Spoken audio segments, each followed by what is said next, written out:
السلام علیکم ورحمۃ اللہ وبرکاتہ۔ الحمد للہ والصلاة والسلام علی رسول اللہ واشهد ان لا الہ الا اللہ وحدہ لا شریک لہ واشهد ان محمدا عبدہ ورسولہ نبینا محمد وعلی آلہ واصحابہ اجمعین آمین یا رب العالمین۔ اعوذ باللہ من الشیطان الرجیم، بسم اللہ الرحمن الرحیم۔ اللهم صل على محمد وعلى آل محمد كما صليت على إبراهيم وعلى آل إبراهيم إنك حميد مجيد. اللهم بارك على محمد وعلى آل محمد كما باركت على إبراهيم وعلى آل إبراهيم إنك حميد مجيد. تو چلیے آپ میں سے کون اوپر دیے گئے کلمات کو دہراتا ہے؟ جی۔ سراؤ كله ذراؤ لأمر للمؤمن جزاک اللہ، بارک اللہ لک۔ قال رسول اللہ صلی اللہ علیہ وسلم عجبا لأمر المؤمن. جزاک اللہ، بارک اللہ لک۔ إن أمره كله خير. جزاک اللہ۔ وليس ذاك لأحد إلا للمؤمن. جزاک اللہ۔ إذ أصابته سراء شكر فكان خيرا له. جزاک اللہ۔ وإن أصابته ضراء صبر فكان خيرا له. جزاک اللہ، بارک اللہ لک۔ ایک بار اسے پھر سے سنتے ہیں۔ قول رسول اللہ صلی اللہ علیہ وسلم عجبا لأمر المؤمن ان امره كله خیر وليس ذاك لأحد إلا للمؤمن ان اصابته سراء شکر فكان خيرا له وإن أصابته ضراء صبر فكان خيرا له۔ على الناس سليمان الزرائع نملة مساكنكم۔ جزاک اللہ، بارک اللہ لک۔ الذين ينفقون في السراء والضراء والكاظمين الغيظ جزاک اللہ۔ والعافين عن الناس والله يحب المحسنين۔ جزاک اللہ۔ حتى إذا أتوا على وادي النمل جزاک اللہ۔ قالت نملة يا أيها النمل ادخلوا مساكنكم جزاک اللہ۔ لا يحطمنكم سليمان وجنوده وهم لا يشعرون۔ جزاک اللہ۔ ایک بار پھر سے سنتے ہیں۔ الذين ينفقون في السراء والضراء والكاظمين الغيظ والعافين عن الناس والله يحب المحسنين حتى إذا أتوا على واد النمل قالت نملة يا أيها النمل ادخلوا مساكنكم لا يهطمنكم سليمان وجنوده وهم لا يشعرون۔ اليوم الخامسون، اليوم الخامسون، عنوان کیا ہے؟ اکتشاف العربیہ بین الکلمات۔ اليوم سنتعلم، آج ہم کیا جانیں گے؟ القناعۃ سبب السعادت، قناعت سعادت مندی، خوشی اور سکون کا سبب ہے۔ گرامر کی طرف سے ہم پڑھیں گے س و سوف من علامات الفعل۔ ہم جانیں گے کہ س اور سوف دو ایسے ادوات ہیں، دو ایسے ٹولز ہیں جو ہمیں فعل کو پہچاننے میں مدد کریں گے۔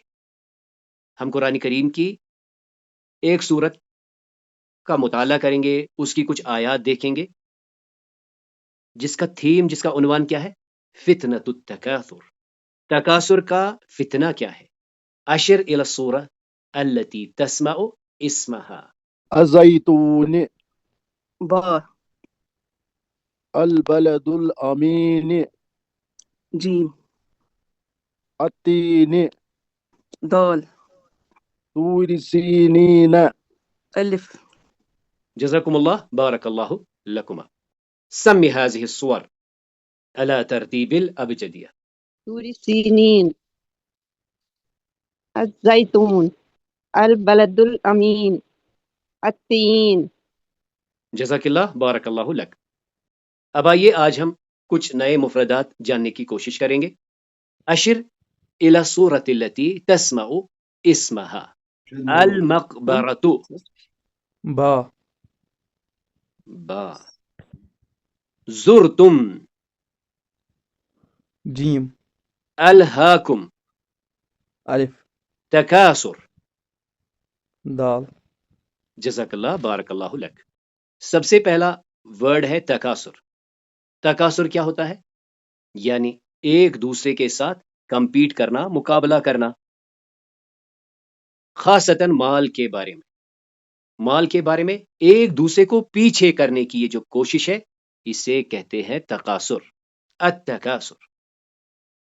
مقبرتن ایک قبر کو بھی کہتے ہیں یا اس مکان کو کہتے ہیں جہاں پر قبریں ہوتی ہیں. اس کی جمع مقابر. مقابر. زرتم تم نے زیارت کی، یعنی زہارا یا زور سے بنتا ہے زرتم. کسی کی زیارت کرنا، اس کو دیکھنے جانا. جیسے اس تصویر کو دیکھ لیجئے، زرتم. اب آخر پر اس ورڈ پہ آتے ہیں. لہو کہتے ہیں کھیل کود کو. یہ کم اس میں ضمیر متصل ہے، یعنی تمہارا الہا. یہ الہا کیا ہوتا ہے؟ الہا ہوتا ہے یعنی کھیل تماشا، ڈسٹریکشن.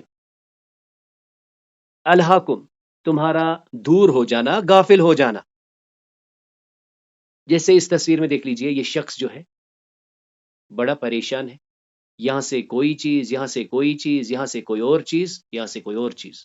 اور فی الحال یہ بڑا ہی پریشان ہے، یا یوں کہہ سکتے ہیں یہ غافل ہے. یہ کوئی کام نہیں کر رہا ہے. اس کی توجہ، اس کا شغل مرکوز نہیں ہے، یہ فوکس نہیں ہے، یہ غافل ہے. تو چلیے ایک بار ان کی پھر سے ہم دہرائی کریں گے. اشر الی الصورہ التی تسمع اسمہا. التكاثر. دال المقبرة. با ألهاكم. ألف زرتم. جيم جزاکم اللہ بارک اللہ لکما. سمی هذه الصور على ترتیب الابجدیہ. الخاتم المقبرة زرتم التکاثر. جزاک اللہ بارک اللہ لک. ایک بار پھر سے اس کی دہرائی کرتے ہیں. تقاصر یعنی کمپٹیشن، لیکن کون سا کمپٹیشن؟ جس میں ایک دوسرے کو پیچھے کرنے کی کوشش ہو، اسے تقاصر کہتے ہیں. مقبرتن ایک قبر یا پورے اس مکان کو کہتے ہیں. اس کی جمع مقابر. اس کے بعد ہے زرتم، تم نے جا دیکھی، تم مل گئے. جیسے یہ دیکھ لیجئے، یہ اس کی زیارت کے لیے آتا ہے، اس کو دیکھنے کے لیے آتا ہے، اس کو بالکل واقعی احساس کے ساتھ دیکھتا ہے. کیونکہ آپ نے اس کو ذہن میں رکھتے ہوئے آج کی آیت اور آج کی تھیم کو ریلیٹ کرنا ہے. یہ اس کی زیارت کے لیے جاتا ہے، یہ اس کو دیکھتا ہے، مشاہدہ کرتا ہے. ایک ہوتا ہے بس رجع، خرج، ذہب. یہ زرتم ہے، تم جا ملے، مل کر آنا. اور اس میں تو آج کل انٹرنیٹ کی وجہ سے اور جو ہی ہم اپنے ہاتھ میں ڈیوائس رکھتے ہیں تو اس کا ہمیں باقاعدہ احساس ہوتا ہے. یہ الہا کیا ہوتا ہے؟ الہا. آئیے ان آیات کو ایک بار پھر سے سنتے ہیں. والتین والزیتون وطور سینین وهذا البلد الامین لقد خلقنا الانسان فی احسن تقویم. قسم ہے تین کی، قسم زیتون کی، قسم طور سینین کی، اور قسم اس امن والے شہر کی. البتہ تحقیق ہم نے انسان کو پیدا کیا بہترین ساخت میں. اس حدیث شریف کو بھی ایک بار سنتے ہیں. قال رسول اللہ صلی اللہ علیہ وسلم قد افلح من اسلم ورزق کفافا وکنعہ اللہ بما آتاہ. آج ہم نے اس کو کس عنوان سے سمجھنا ہے؟ قناعت سکون کا سبب، سعادت مندی ہے. تو اس پر مختصر بات کون کرے گا؟ یعنی کہ انسان کو اللہ تعالیٰ نے جو رزق دیا ہے، جتنا دیا ہے ضرورت کے مطابق، اور جو کچھ اللہ نے دیا اسی پہ راضی ہو گیا ہے. یعنی اللہ نے اسی رزق پہ اس پہ قناعت کرنا سکھایا ہے. جی شکریہ. اس میں اللہ تعالیٰ کے رسول صلی اللہ علیہ وسلم فرماتے ہیں کہ یقیناً کامیاب ہو گئے وہ جنہوں نے اسلام لایا. پہلے تو یہی بات ہے کہ جس نے جو اسلام میں داخل ہوا ہی لوگ کامیاب ہیں، کیونکہ جب ہم بات کریں گے ایک مسلمان کی اور ایک کافر کی تو وہاں پتہ چلتا ہے کہ اللہ تعالیٰ نے یہ ہمارا دین جو ہے پسند فرمایا. تو اس میں بہترین یہی ہے کہ جس نے اسلام لایا وہ کامیاب ہوئے. اور دیا اللہ تعالیٰ نے جو رزق دیا انسان کو، جو اس کی ضروریات تھی، تو اس پر راضی رہنا. تو وہ رزق جو اللہ تعالیٰ نے دیا اس پر شکر کرنا وہ کے لیے کافی ہے. جیسے ہمیں بعد میں بھی کسی حدیث میں ملا ہے کہ اگر انسان کتنا بھی کوشش کرے کیا کرے، جو اللہ تعالیٰ نے اس کو رزق دیا وہ اتنا ہی ملتا ہے دنیا میں، چاہے وہ کتنا محنت کرے، لیکن جو اللہ نے اس کو لکھا ہے مقدر میں وہی ملتا ہے. تیسری بات اس ہے کہ جو اللہ تعالیٰ نے دیا اب اس پر راضی رہنا، ہر حال میں شکر کرنا، راضی رہنا اس پر کہ جو اللہ تعالیٰ نے دیا. جزاک اللہ، بارک اللہ لک. نبی پاک صلی اللہ علیہ وسلم فرماتے ہیں قد افلح من اسلم، یعنی کہ کامیاب ہوا وہ شخص جس نے اسلام قبول کیا. وہ رزق کفافن، اور اللہ تعالیٰ نے اس کو رزق یعنی کہ عطا کیا، یعنی انف سسٹیننس کے لیے. وقنعہ اللہ بما آتاہ، اور اللہ تعالیٰ نے اس کو اس پر راضی کر دیا جو اس نے اس کو عطا کیا. جزاک اللہ، بارک اللہ لک. اب آئیے آج کے عنوان کے تحت ہم ان آیات مبارکہ کا مطالعہ کریں گے. سب سے پہلے سورۃ التکاثر کی 4 آیات دیکھ لیجئے. الہاکم التکاثر حتی زرتم المقابر کلا سوف تعلمون ثم کلا سوف تعلمون. الہاکم، تمہیں غفلت میں ڈال دیا، تمہیں غافل کر دیا. کس نے؟ تکاثر، ایک دوسرے سے سبقت لے جانے والے، مال کے لیے ایک دوسرے کو پچھاڑنے کی اس تگ و دو نے تمہیں غافل کر دیا، تمہیں ڈسٹریکٹ کر دیا تکاثر نے. الہاکم، تمہیں الہاکم، تمہیں ڈسٹریکٹ کر دیا تکاثر نے. کہاں تک؟ حتی زرتم المقابر، یہاں تک کہ تم نے قبروں کو جا دیکھا، یعنی تم قبروں میں گھس گئے، تم نے اپنا فائنل اینڈ دیکھ لیا. تو یہاں پر اشارہ کیا ہے؟ الہاکم التکاثر، تمہیں غافل کر دیا اس مال نے. یعنی جو ہم ابھی پہلے حدیث پڑھ رہے تھے جس میں قناعت شاری کا اشارہ تھا اور نیکی اور فلاح کا وعدہ ہے جس نے اسلام لایا اور پھر جو اسے رزق دیا کفافن اور اس کو قناعت عطا کی. اس کے برعکس یہ اپروچ کیا ہے؟ تم نے قبروں کو جا دیکھا، تب تک تم غافل رہے. کلا، ہرگز نہیں، سوف تعلمون، تم ضرور جان لو گے. اس پر ہم آج بات کریں گے. سوفا اور سا، سوفا اور سا یہ دونوں ٹولز جو ہیں، پہلی بات نوٹ کرنے کی ہے اس کے بعد ہی امیجیٹ فعل آتا ہے، یعنی یہ ٹول ہے فعل کو پہچاننے کا. کلا، ہرگز نہیں، سوف تعلمون، تم عنقریب جان لو گے. یعنی ابھی مدت ہے، ابھی تم نے قبروں کو دیکھنا ہے، ابھی تمہارے پاس ٹائم ہے، ابھی تم اس تکاثر سے بچ سکتے ہو، تم اس لہو سے پراپر اسٹریٹجی اور پلاننگ کے تحت بچ سکتے ہو، کیونکہ ابھی موقع ہے، جلد ہی تم جان لو گے. کلا سوف تعلمون، ثم پھر جان لو، کلا سوف تعلمون، ہرگز نہیں، تم ضرور جان لو گے. تو انشاءاللہ یہ کلا جو ہے ہم اس پر پھر کبھی بات کریں گے. یعنی یہ ایمفیٹک ٹول ہے، یعنی ذہن سے ساری چیزوں کو نکالنا. کلا سوف تعلمون، نہ نہ نہ نہ، تم ضرور جان لو گے، ایک دن ایسا آئے گا تم سب کچھ جان لو گے. ثم کلا سوف تعلمون، اور تم لازماً یقیناً ان قریب جان لو گے. اب سورۃ النبا کی 4 اور 5 آیت میں دیکھیں. کلا سیعلمون ثم کلا سیعلمون. پہلی بات نوٹ کرنے کی کیا تھی؟ سا اور سوفا یہ ٹولز ہیں فعل کو پہچاننے کے. تو یہاں پر سوفا، یہاں پہ سا. بالکل اسی پیٹرن میں یہاں کہا تعلمون، تم جان لو گے، یہاں کہا یعلمون، وہ جان لیں گے. ثم کلا سیعلمون، پھر سن لو، ہرگز نہیں، وہ ضرور جان لیں گے. لیکن یہاں پر ٹول کون سا استعمال ہوا ہے؟ ان قریب والا، یعنی ویری سون، بس کچھ ہی وقت کی بات ہے، ان پر یہ ساری چیزیں کھل جائیں گی۔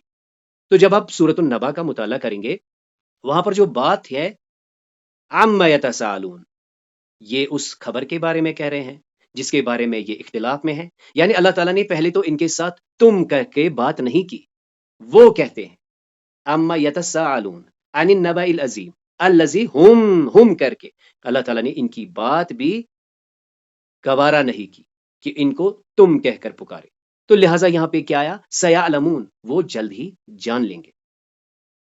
اس سلائیڈ سے کچھ چیزیں ہم نے اخذ کر لینی ہیں۔ اہم نقطہ یہ ہے کہ سوفا اور سا دونوں ٹولز ہیں جو ہمیں فعل کو ریکوگنائز کرنے میں مدد کریں گے۔ دوسری چیز ہم نے اللہ کے کرم سے یہاں یہ بھی دیکھی کہ یہاں پہ تعلمون اور یعلمون دونوں مضاریہ کے صیغے ہیں۔ تعلمون تم جان لو گے، یعلمون وہ جان لیں گے۔ اور ایک چیز ہم نے دیکھا سوف تعلمون، ابھی مہلت ہے، ابھی تمہارے پاس مہلت ہے۔ سیعلمون بس جلد ہی تم جان لو گے۔ مزید آپ نے پھر اس کو اپنے اپنے سیاق، اپنے اپنے کانٹیکٹ سے اپنی اپنی جگہ پر سمجھنا ہے۔ فی الحال ہم نے یہاں سے یہ چیز دیکھ لی کہ سوف اور سا دونوں ادوات ہیں جو کہ مضاریہ سے ہی پہلے آتے ہیں۔ مزید جو چیزیں ہیں وہ آگے بھی کھل کر آئیں گی۔ جیسے آپ نے دیکھا سوفا کے بعد وقفہ ہے، لیکن سا کے بعد امیڈیٹلی یہ مرج ہوا ہے فعل کے ساتھ۔ یہاں سے یہ پتا چلا کہ سوفا منفصل ہوتا ہے، لیکن یہ جو سا ہوتا ہے یہ متصل ہوتا ہے۔ تو ہم نے کلام سے شروع کیا، لفظ مرکب مفید ووضع لدلالہ۔ انواع الکلام ثلاثۃ انواع، اسم فعل وحرف۔ الاسم الکلمۃ تدل علی معنی غیر مقترن بزمان۔ فل علامت الاسم، یعنی اسم کو پہچاننے میں التنوین، الالف ولام، مثلا کتاب الکتاب۔ قاعدہ ہم نے کیا پڑھا؟ الالف واللام والتنوین لا یجتمعان۔ تنوین لیس ال لیس التنوین، شجرة الشجرة، وبعد ذلك الخفض او جر، یکون جر باثنین، دو ایسی صورتیں جن میں اسم مجرور ہوتا ہے بحرف جر وبالاضافہ۔ من حروف جر نحن نفهم من الى عن على في رب ك ل و ت ب، وايضا من علامات الاسم النداء، وحروف النداء يا ايا هيا اي آ۔ في القرآن نستخدم غالبا يا و أيها أيتها بين حروف النداء والاسم، إذا كان الاسم مذكر أيها، إذا كان الاسم مؤنث أيتها. وبعد ذلك التاء المربوطة. ما هو تاء المربوطة؟ هو العلامات الاسم، تأتي في غالب الأسماء خصوصا مؤنثة، وليس كل اسم في النهاية التاء المربوطة مؤنثة، مثلا طلحة اسم لمذكر، حمزة اسم لمذكر. وبعد ذلك نحن نفهم التاء المربوطة منفصلة أو متصلة. وبعد ذلك كيف ننطق التاء المربوطة؟ إذا كان يريد الشخص أن يقرأ وصلا ننطق بتاء، حجرة، سيارة، نملة، مدرسة. وإذا كان الشخص يريد أن يقرأ تاء المربوطة وقفا ننطق بها، مثلا حجرة، سيارة، نملة، مدرسة. نحن الآن في الفعل. الفعل كلمة تدل على حدث مقترن بزمان. الفعل لا بد ان یجتمع بین امرین. ہم نے جانا کہ یہ فعل دلالت کرتا ہے ایونٹ پر اور ٹائم پر، یعنی دونوں چیزیں جمع ہوتی ہے۔ کیا؟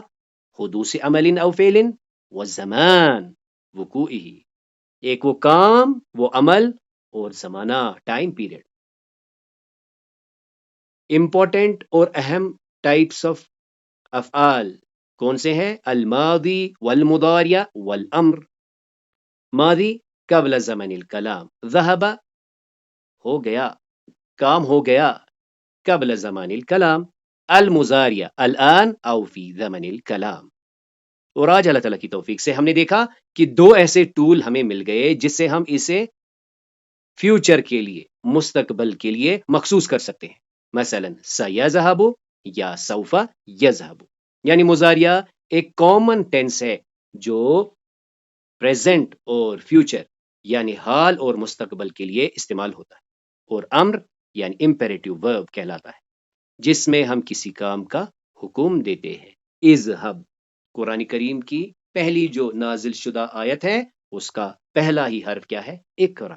یعنی یہ فعل امر ہے، پڑھو، اقرا. تو اللہ تعالیٰ کی توفیق سے کل ہم نے علامات الفعل میں دیکھا کل کلمت قبلت علامتا من علامات الفعل فہی الفعل. جس نے فعل کی علامات قبول کر لی وہ فعل ہے. ولا تکون اسما، اور وہ اسم نہیں ہو سکتا. اس میں کل ہم نے بات کی قد کی. آج انشاءاللہ تعالی ہم سا اور سوف کی بات کریں گے. آگے آئندہ آنے والی کلاسز میں ہم تاء الفاعل، تاء التانیث، الساکنہ، یا المخاطبہ، احرف المضارعہ، نون التوکید، ادوات النصب والجزم. کل اللہ تعالیٰ کی توفیق سے ہم نے قد کے بارے میں جانا کہ یہ ایک ایسا حرف ہے جو صرف فعل میں داخل ہوتا ہے، چاہے ماضی ہو یا مضارع، کان ماضیا او مضارعا. ماضی میں یہ تاکید اور تحقیق اور کبھی کبھی تقریب کے بارے میں استعمال کیا جاتا ہے. اس پر ہم نے خاص بات یہ دیکھی تؤکد قد ان الحدث حصل فعلا. ماضی میں اس کا اطلاق لازمن سے ہوتا ہے، یعنی یہ کوئی ایکسپیکٹڈ کام نہیں لیکن بلکہ طے شدہ، یعنی ہونا ہی ہونا ہے. یعنی ولیس متوقعا فقط. مثلا قد افلح المؤمن، مومن کامیاب ہو گیا فار شور. لیکن ہم نے فعل مضارعہ میں دیکھا یہ توقع، تقلیل، احتمال کے لیے استعمال ہوتا ہے، یعنی ممکن الوقوع. ولیس موقدا، یہ فار شور نہیں ہے کہ ایسا کام ہو ہی جائے گا. مثال کے طور پر قد ینجح الطالب، ممکن ہے کہ طالب یعنی اسٹوڈنٹ نجات پالے یا کامیاب ہو جائے. اب آئیے آج اللہ تعالیٰ کی توفیق سے ہم سا اور سوف کے بارے میں جانیں گے. سا و سوف من علامات الفعل، یہ اہم عنوان ہے جسے ہمیں یاد رکھنا ہے. سا و سوف من علامات الفعل، انہیں ہم کہتے ہیں ادوات الاستقبال. استقبال یعنی فیوچر. ان کو ہم فیوچر ٹول سے جانتے ہیں. پہلے دیکھتے ہیں سا تکتب متصلۃ بالفعل المضارع ولكن سوف تکتب منفصلا عن الفعل المضارع. یعنی سا بالکل فعل کے ساتھ ہی متصل ہو جاتا ہے لیکن سوف کے بعد آتا ہے فعل، یعنی وقفے کے بعد، سپیس کے بعد. اب دیکھتے ہیں سا تدل علی مستقبل القریب، یہ قریب یعنی جلدی، یعنی جلدی سون، جو جلدی ہونے والا ہو. او مؤکد، او مؤکد الحدوث غالبا، یہ یقینی کام کے لیے ہم کہتے ہیں. جیسے ہماری ایک عام عادت کیا ہے، اللہ تعالیٰ ہمیں اس سے بھی بچائے، کہ ہم نے اگر کوئی کام نہیں بھی کرنا ہوتا ہے تو ہم اس کے ساتھ انشاءاللہ لگا لیتے ہیں کہ انشاءاللہ ضرور انشاءاللہ، لیکن اندر سے وہ کام کرنے کا کبھی ایسا بھی ہوتا ہے. تو جب آپ سا استعمال کریں گے یعنی اس میں لابد ہے کہ آپ کہہ رہے ہیں کہ یہ میں کرنے ہی والا ہوں، اور یہ بھی کہ ابھی کرنے والا ہوں.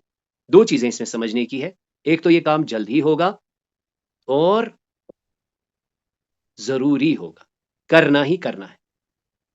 کیونکہ جب آپ اس کے ساتھ ٹائم دے دیتے ہیں تو یہ بالکل اسپیسیفائی ہوتا ہے کہ یہ آپ کب کر رہے ہیں. مثال کے طور پر اس جملے کو دیکھ لیجئے، سأذهب إلى المدرسة غدا، میں کل ضرور مدرسہ جاؤں گا. تو یہ جو غدن کہہ رہا ہے تو اس نے ٹائم دیا، کل میں ضرور جا رہا ہوں، میں ضرور کل مدرسہ جاؤں گا. تو سمے ہم نے دیکھا قریب کے لیے لگتا ہے، یعنی س اور سوف میں پہلی چیز کیا ہے؟ ٹائم ڈیوریشن کا فرق ہے. سوف میں دیکھ لیجئے تدل علی مستقبل البعید، یہ بعید کے لیے استعمال ہوتا ہے. نوٹ کرنے کی بات یہ ہے کہ یہ جو ہم پڑھ رہے ہیں یہ ایک مطلب گرامر کے لحاظ سے ان کی سٹرکچرل ڈیفینیشن کیا ہے، لیکن بلاغت اس سے ماورا چیز ہے.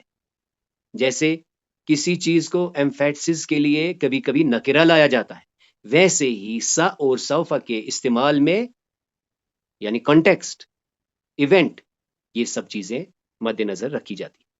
عادتاً یہ کیا کرتا ہے؟ مستقبل بعید کے لیے استعمال ہوتا ہے، یعنی اس میں ہمیں کیا ملتا ہے؟ مہلت او الحدوث غیر الموقد. اور کبھی کبھی اس سے کیا مطلب ہوتا ہے کہ ضروری نہیں کہ آپ یہ کام کر ہی لیں. جیسے کوئی ایسا ہدف سیٹ کرنے سے پہلے ہم کہتے ہیں سوف اکمل، میں اسے کر لوں گا. اول عام، یا عام سی کوئی چیز ہوتی ہے، یعنی سا اور سوف میں فی الحال ہم نے موٹی چیز یہ دیکھی کہ قریب اور لازمی چیز موقت، اس کے لیے ہم سا استعمال کریں گے.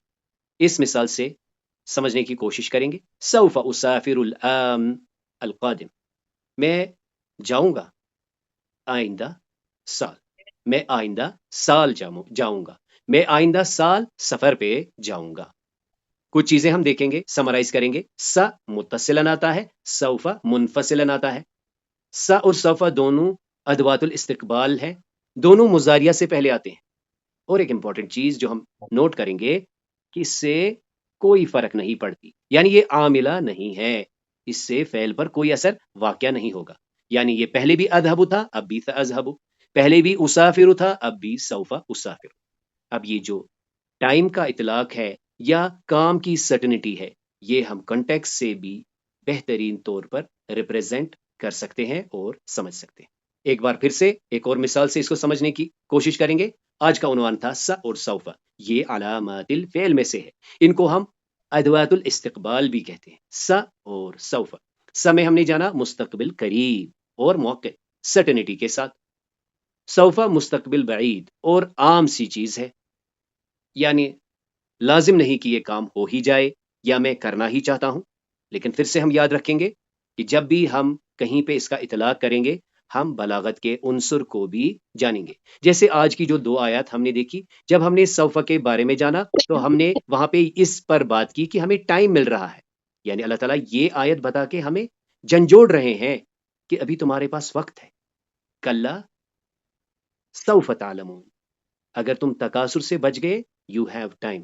اور وہیں جنہوں نے استہزاء کیا اما یتساءلون عن النبأ العظیم الذی هم فیہ مختلفون، ان کے لیے کوئی گیپ نہیں، بس they will finally face it, they will understand it for sure what they were criticizing.